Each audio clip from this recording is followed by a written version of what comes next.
में 10 उपनिषदों को रखा है। ईश, केन, कठ, प्रश्न, मुंडक, मांडूक्य, ऐतरेय, तैत्तिरीय, छांदोग्य, बृहदारण्यक। कौन कौन से वेद से संबंधित थे? इसके लिए बताया था कि पहला उपनिषद और लास्ट वाला उपनिषद ईशावास्योपनिषद, ये शुक्ल यजुर्वेद से संबंधित है। दूसरा और लास्ट से दूसरा सामवेद से संबंधित है। शुरू से तीसरा, लास्ट से तीसरा कृष्ण यजुर्वेद से संबंधित है। और चौथा, पांचवा, छठा उपनिषद अथ सर आवाज नहीं आ रही है। सर आवाज ऋग्वेद कट से। रही है। सभी को नहीं आ रही?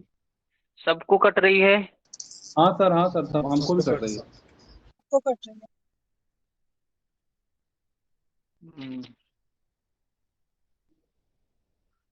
तो अभी तो मामला है, दिक्कत है आज के लिए, क्योंकि वाईफाई नहीं है आज हमारे पास।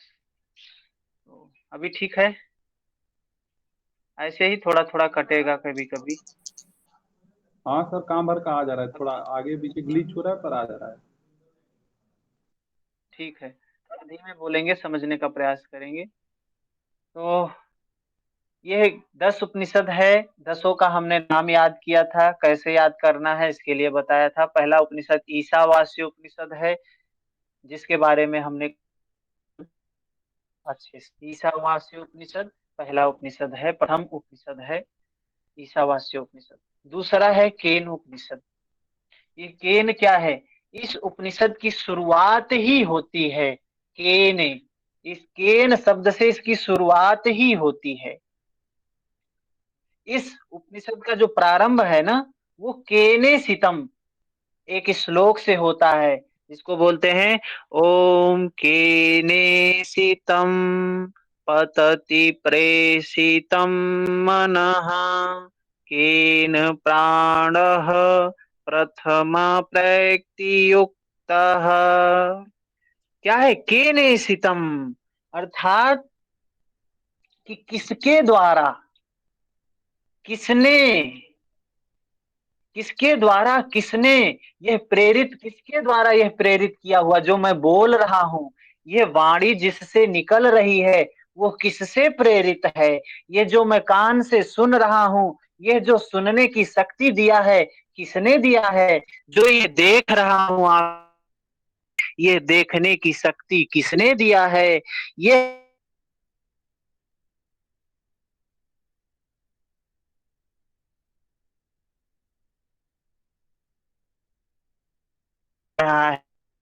है, उसको जो शक्ति दिया है, जिसने ये शक्ति दी है, वह कौन है? किसने यह शक्ति दी है? किसके द्वारा यह शक्ति दी गई है? वही प्रश्न पूछा गया है। इत्यादि प्रश्नों से केनो उपनिषद की शुरुआत होती है। एक प्रश्नोपनिषद है अलग से, उसमें 6 प्रश्न पूछे गए हैं। लेकिन यह केनो उपनिषद जो है, ये क्या है? इसमें यह प्रश्न है कि यह जो कुछ सब कुछ हो रहा है चर अगर अचर जगत में, किसके द्वारा हो रहा है? यह जो वो ब्रह्म है, इसका जवाब मिलता है। यह जो सब कुछ हो रहा है, यह प्राण संचालित जो हो रहा है, या जो श्वास ये हम देख रहे हैं, उस ब्रह्म की वजह से देख रहे हैं। जैसे बल्ब है ना, बल्ब है, लाइट है, टीवी है, एसी है, कूलर है, सब में कोई ना कोई एक एनर्जी होगी जिसके वजह से बल्ब भी जल रहा है, टीवी भी चल रही है, ये फैन भी चल रहा है, एसी भी चल रहा है, हमारा मोबाइल भी चल रहा है। कोई न कोई एक एनर्जी होगी। वो एनर्जी कौन है? वो एनर्जी है ब्रह्म, जो हमारे शरीर में है। और वही देखने की शक्ति देता है, सुनने की शक्ति देता है, बोलने की शक्ति देता है, महसूस करने की शक्ति देता है, सुगंध शक्ति देता है, स्वाद लेने की शक्ति देता है। वह कौन है? वह ब्रह्म है। ब्रह्म का यह उपनिषद का प्रमुख विषय क्या है? ब्रह्म है। ब्रह्म के वर्णन किया गया, ब्रह्म के बारे में बताया गया है। और वह ब्रह्म कौन है? उसके देखिए, सुनेंगे अगर इस उपनिषद फिर लास्ट में एक समरी बना लेंगे। और हमने समरी तो बना के आपको भेज ही दिया है। आप अगर एकदम एकाग्र चित्त होके सुन लेंगे मेरी बातों को, तो आपको ये उपनिषद आज ही स्पष्ट हो जाएगा, क्लियर हो जाएगा। तो यह उपनिषद क्या कहता है? वह ब्रह्म कौन है जो वाणी द्वारा वर्णित नहीं है, जिसका हम वर्णन वाणी से नहीं कर सकते हैं, मन से जिसका मनन नहीं किया जा सकता है, जिसे चक्षु द्वारा देखा नहीं जा सकता है, कर्ण से सुना नहीं जा सकता है, जो प्राण के द्वारा प्रेरित नहीं होता है, तो जिसके द्वारा प्रेरित होता है, सुनते हैं, जिसकी महिमा के कारण चक्षु देख, वाणी प्रकट होती है, वही है ब्रह्म। वह है ब्रह्म जो वाणी द्वारा वर्णित हो, मन द्वारा हो, देखा जा सके, प्राण शक्ति द्वारा जो क्रियाशील हो, वह ब्रह्म नहीं है। वह ब्रह्म क्या है? वर्णन से परे है। ब्रह्म का ब्रह्म वो है जिससे ब्रह्मा विष्णु शिव संचालित होते हैं, जिसका संचालन ये करते हैं, जिसका ध्यान ये करते हैं, ये हैं, वो है ब्रह्म, जिसको देखा नहीं जा सकता, जिसका वर्णन नहीं किया जा सकता है। ठीक है, तो ब्रह्म का ज्ञान हमको प्राप्त करना चाहिए, उस ब्रह्म का ज्ञान हमको प्राप्त करना चाहिए, यही बात इसमें कही गई है। तो ये ब्रह्म का ज्ञान कैसे होगा? गुरु और शिष्य का संवाद के द्वारा। इसमें गुरु और शिष्य के संवाद के रूप में चीजें बताई गई है। गुरु और शिष्य का संवाद का वर्णन किया गया है। तो एक पॉइंट ये भी बनता है कि गुरु शिष्य संवादात्मक उपनिषद है ये। आवाज स्पष्ट है अभी? स्पष्ट है सर। हाँ सर। ठीक है, ठीक है, ठीक है। तो ब्रह्म ज्ञान इस उपनिषद का प्रमुख विषय है। ब्रह्म का ज्ञान, ब्रह्म का ज्ञान कैसे प्राप्त करना है? गुरु के द्वारा। यदि तुम्हारी यह मान्यता है, अगर कोई व्यक्ति यह कहता है कि मैंने ब्रह्म को जान लिया, तो निश्चित तौर पे वह भ्रम में है, वह अज्ञान में है, वह अंधकार में है। क्योंकि उस पर ब्रह्म को जो अंश तुम में है और जो उस अंश देवताओं में है, वह सब मिलकर भी ब्रह्म का पूर्ण अंश नहीं है। ब्रह्म जो है, ब्रह्म को कोई व्यक्ति आसानी से जान नहीं सकता है। जो व्यक्ति कहे कि मैं समंदर का चक्कर लगा आया, तो आसान नहीं है। कोई व्यक्ति कहे मैं समंदर की गहराई माप लिया हूं, आसान बात नहीं है। तो ये ब्रह्म इतना विशाल है, इतना विस्तृत है, उसको ऐसे जाना नहीं जा सकता है। कोई व्यक्ति कहे मैं ब्रह्म को जान लिया, तो निश्चित तौर पे उस ब्रह्म को नहीं जान पाया है। क्योंकि जो व्यक्ति कहेगा, कोई व्यक्ति जो ज्ञानी होता है कभी कहता ही नहीं मैं ज्ञानी हूं। जो अज्ञानी होते हैं वही कहते हैं मैं सब कुछ जानता हूँ, सब कुछ जानता हूँ, सब कुछ जानता हूँ। और जो ज्ञानी हो जाता है उतना ही खाली हो जाता है, उतना ही खाली हो जाता है, उतना ही अज्ञानी हो जाता है। जो ज्ञानी सच में ज्ञानी होते हैं वो अंदर से खाली हो जाते हैं, और जो अपने आप को ज्ञानी बोलते हैं वे अहंकार से भरे होते हैं। तो जो यह मान्यता है कि ब्रह्म जानने में नहीं आता, वह ब्रह्म को जानता है। जो व्यक्ति यह जान गया कि ब्रह्म जानने में नहीं आता है, ब्रह्म इतना विस्तृत है, वही व्यक्ति वास्तविक में ब्रह्म को जानता है। यह जो मानता है कि मैं ब्रह्म को जानता हूं, वह उसे नहीं जानता है, क्योंकि जानने का अभिमान है। अहंकार करने वालों के लिए ब्रह्म जाना नहीं हुआ है, उसको जाना ही नहीं जा सकता है अहंकारी के द्वारा। जानने के अभिमान से रहित होकर पुरुष के लिए क्या है? वह जाना हुआ है।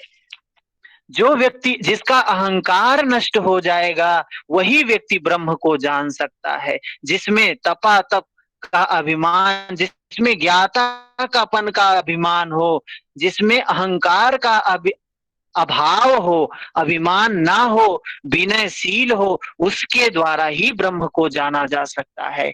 ब्रह्म को वही व्यक्ति जान सकता है जिसके मन में अहंकार ना हो। अहंकार शून्य व्यक्ति जो हो वही ब्रह्म को जान सकता है। ब्रह्म के लिए एक शब्द का वर्णन किया गया है, नेति नेति का वर्णन किया गया है। ब्रह्म को नेति नेति से क्या है संबोधित किया गया है। एक बार प्रश्न भी आया है उसमें कि नेति नेति शब्द का प्रयोग ब्रह्म के लिए कौन से उपनिषद में किया गया है, तो केनो उपनिषद में यह किया गया है। ब्रह्म का स्वरूप क्या है?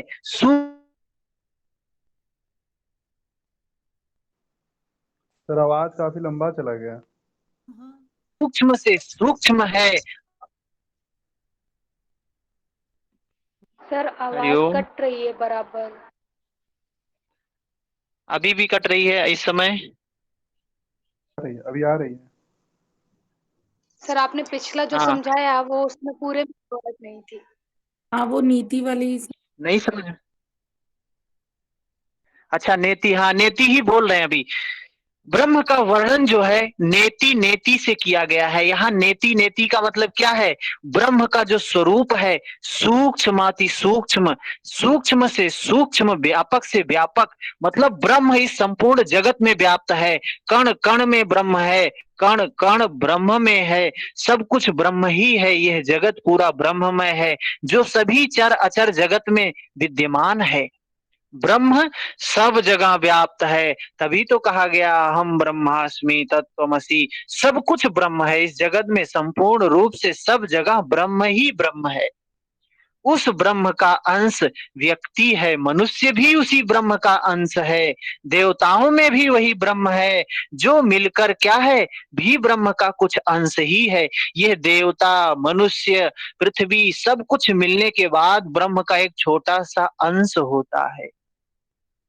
ब्रह्म का पूर्ण स्वरूप नहीं, क्या है? ब्रह्म का ये पूर्ण स्वरूप नहीं है। देवता, मनुष्य, पृथ्वी, सारे लोक मिल जाए तब भी ब्रह्म पूर्ण नहीं होता है। ब्रह्म बहुत विस्तृत है, ठीक है। वह ब्रह्म को नहीं जान पाता है। कौन नहीं जान पाता है? जिसके मन में अभिमान है, अहंकार है कि मैं सब जानता हूँ, मैं सब जानता हूँ। कुछ लोग गीता पढ़ लिए, रामायण पढ़ लिए, महाभारत पढ़ लिए, उपनिषद पढ़ लिए, बोलते हैं मैं सब जानता हूँ। सबसे अज्ञानी व्यक्ति वही है जो ब्रह्म को जान लेता है। वह ब्रह्म को जानने का अभिमान नहीं रखता है। क्यों? जो ब्रह्म को जान लेता है वह समझ जाता है कि ब्रह्म पूरा का पूरा वर्णन किया ही नहीं जा सकता है। ब्रह्म अवर्णनीय है, अनिर्वचनीय है, उसको बोला ही नहीं जा सकता, उसके बारे में कुछ कहा ही नहीं जा सकता है। ठीक है, तो यह ब्रह्म का वर्णन था और ब्रह्म प्राप्ति के साधन बताए गए हैं।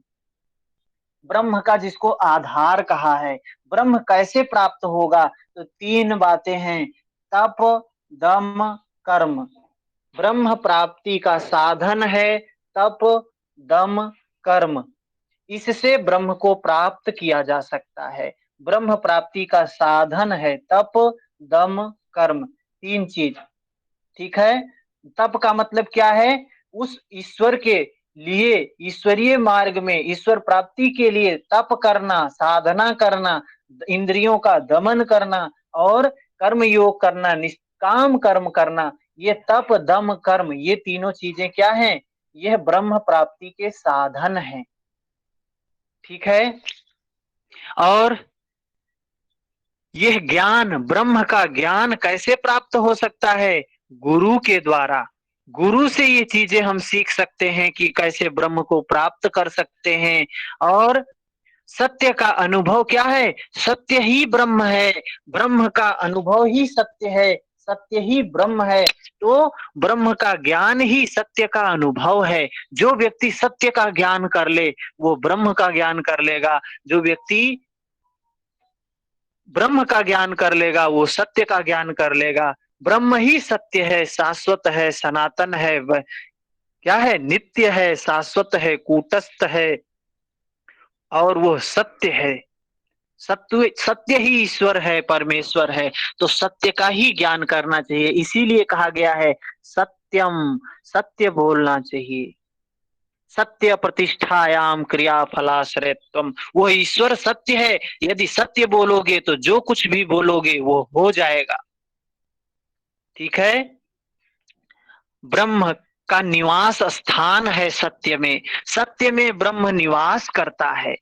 अगर आप सत्य बोल रहे हो, सत्य में जीवन जी रहे हो, सत्य में उठना, सत्य में बोलना, सत्य में खाना, सत्य में जीना, सत्य में सोना, मतलब क्या है? सत्य का मतलब वर्तमान, वर्तमान में जीना, सजग जीना, विवेक के साथ जीना, यही है ईश्वर। और ब्रह्म का अंग बताया गया है। चार वेद जो हैं ये ब्रह्म के अंग हैं। चारों वेद ब्रह्म के अंग हैं। कौन कौन से वेद? ऋग्वेद, यजुर्वेद, अथर्ववेद, सामवेद।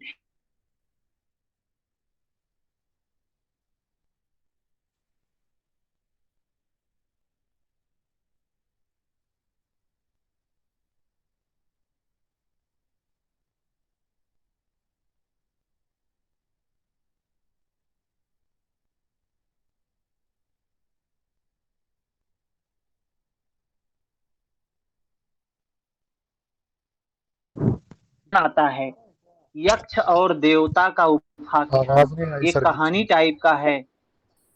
सर एक आवाज नहीं आ कहानी रही की आपकी। तरीके से। सर काफी देर से आपकी आवाज नहीं आ रही थी।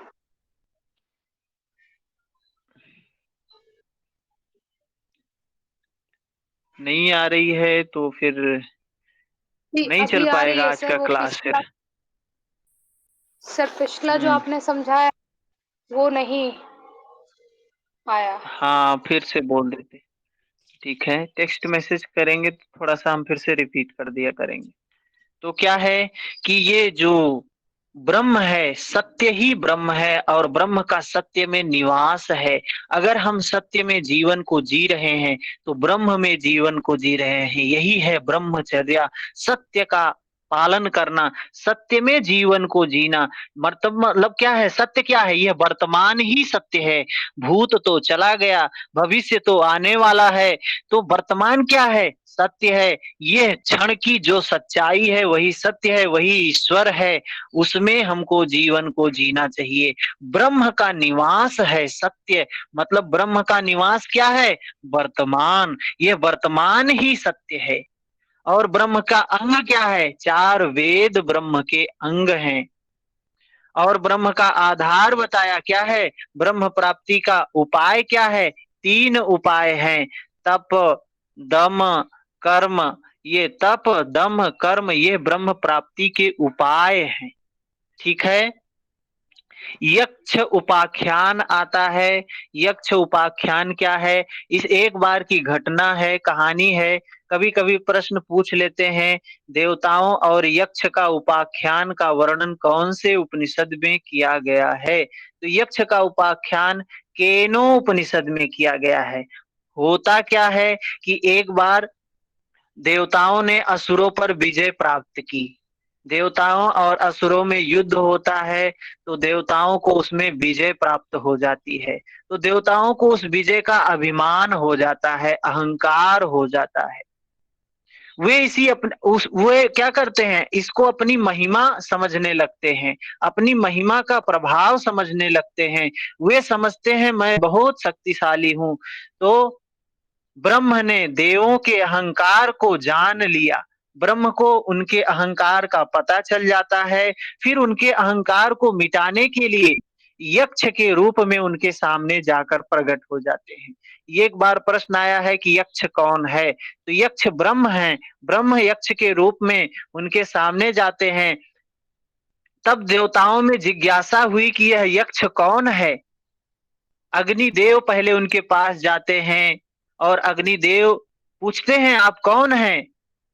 अग्निदेव से यक्ष पूछते हैं आप कौन हैं? तो अग्निदेव कहते हैं आप कौन हैं और आप में क्या शक्ति है? अग्निदेव के अंदर अहंकार था। अहंकार में पूछते हैं आप कौन है, आपके अंदर क्या शक्ति है? प्रत्युत्तर में अग्निदेव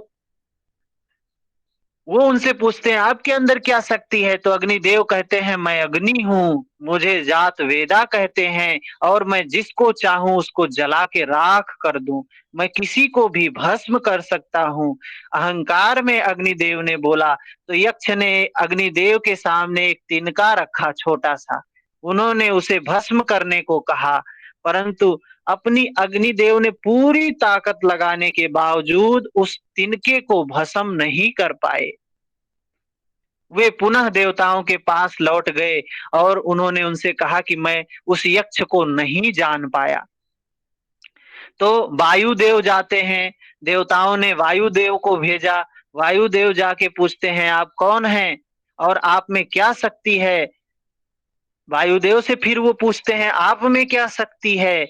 वायुदेव कहते हैं मैं वायु हूँ, मुझे मात्र ईश्वा कहते हैं और मैं इस पृथ्वी पर जो कुछ भी है उसे उड़ा ले सकता हूँ, उड़ा सकता हूँ। यक्ष ने उनके कर उसे उड़ाने के लिए कहा, एक छोटा सा घास और कहा इसको उड़ा के दिखाओ। किंतु देव खूब प्रयास करते हैं, खूब हवा चलाते हैं, लेकिन वायु देव उस तिनके को हिला भी नहीं पाते हैं। वापस जाते हैं, फिर बताते हैं मैं भी उस यक्ष गया। इंद्रदेव खुद निकल के जाते हैं। तब इंद्रदेव क्या है, वहां जब जब जाते हैं तो यक्ष चले जाते हैं, ब्रह्म चले जाते हैं। वहां हेमवती उमा देवी के पास जाते हैं, इंद्रदेव जी जाते हैं। उन्होंने उनसे पूछा यक्ष कौन था? तब उमा देवी जो होती हैं वो बोलती हैं वे ब्रह्म थे। उनकी विजय को आप लोगों ने अपनी विजय मान ली। वो ब्रह्म की विजय हुई थी, आपने अपनी विजय मान ली। देवी के उत्तर से इंद्रदेव को समझ में आया कि ये हम लोगों का अहंकार था, अहंकार वश हम अपनी विजय में थे। इसी कारण स्वरूप अग्निदेव और वायु देव और इंद्र देव को श्रेष्ठ माना जाता है, क्योंकि इन्होंने सर्वप्रथम ब्रह्म को जाना, ब्रह्म की शक्ति को जाना। ठीक है, और इसी कारण से इंद्र देव को सर्वश्रेष्ठ कहा जाता है। तो ये इसका वर्णन, इस घटना का वर्णन इस केनोपनिषद में किया गया है। और ब्रह्म प्राप्ति का ब्रह्म प्राप्त विद्या जानने का फल क्या है? जो व्यक्ति ब्रह्म विद्या को जान लेता है तो क्या प्राप्त हो जाता है? समस्त पाप समूह नष्ट हो जाते हैं। जो व्यक्ति ब्रह्म विद्या को जान लेता है उसके समस्त पाप समूह नष्ट हो जाते हैं। ठीक है, और वह ब्रह्म है ऐसा मानना चाहिए। यह उपनिषद कह रहा है आस्तीति, आस्तीति इस उपनिषद में कहा गया है। जैसे सोहम आसनी बोला गया था ईशावास्यो उपनिषद में, वैसे ही इस केनोपनिषद में आस्तीति बोला गया है। आस्तीति अर्थात वह अवश्य है, वह ईश्वर है, वह ब्रह्म है, उसी के द्वारा सब कुछ संचालित हो रहा है, वह अवश्य है ऐसा मानना चाहिए हम मनुष्यों को, यह उपनिषद कहता है। ठीक है, यह उपनिषद गद्य और पद्य दोनों में लिखा गया है। यह उपनिषद गद्य में भी है, मतलब गाया भी जा सकता है, पद्य मतलब पढ़ा भी जा सकता है। ब्रह्म को जानने का फल है समस्त पाप समूह नष्ट हो जाते हैं। ठीक है, यही बात इसमें बताई गई है। यह उपनिषद का सार है हमारा केनो उपनिषद। कोई बात नहीं समझ में आई तो फिर से समझाएं।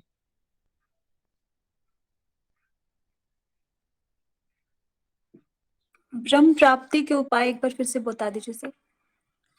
ब्रह्म प्राप्ति के उपाय हैं तप, तप, दम, कर्म। तप का मतलब तपस्या, दम का मतलब इंद्रिय प्रत्याहार दमन, और कर्म का मतलब है कर्म करना, निष्काम कर्म करना, शास्त्र नियत कर्म करना, आसक्ति रहित कर्म करना। ये तीन चीजें होनी चाहिए जब इस मार्ग पे हम चलते हैं तो ब्रह्म को सही रूप में प्राप्त करते हैं। और ब्रह्म का निवास स्थान कहाँ है? सत्य में ब्रह्म का निवास स्थान है, और सत्य ही वर्तमान है। यह जो क्षण है ना, यही सत्य है। बाकी सब मिथ्या है, बाकी सब कुछ मिथ्या है। यह सिर्फ वर्तमान ही सत्य है। केन उपनिषद।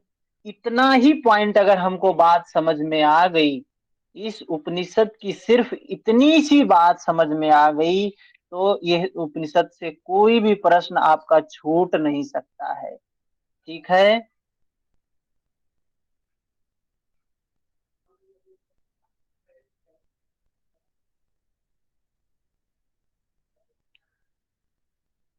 किसी का प्रश्न? और किसी का प्रश्न कुछ? सर वही देवता के बारे में बोला था, वायु इंद्र, क्या श्रेष्ठ कौन है, इंद्र और वायु? हेलो।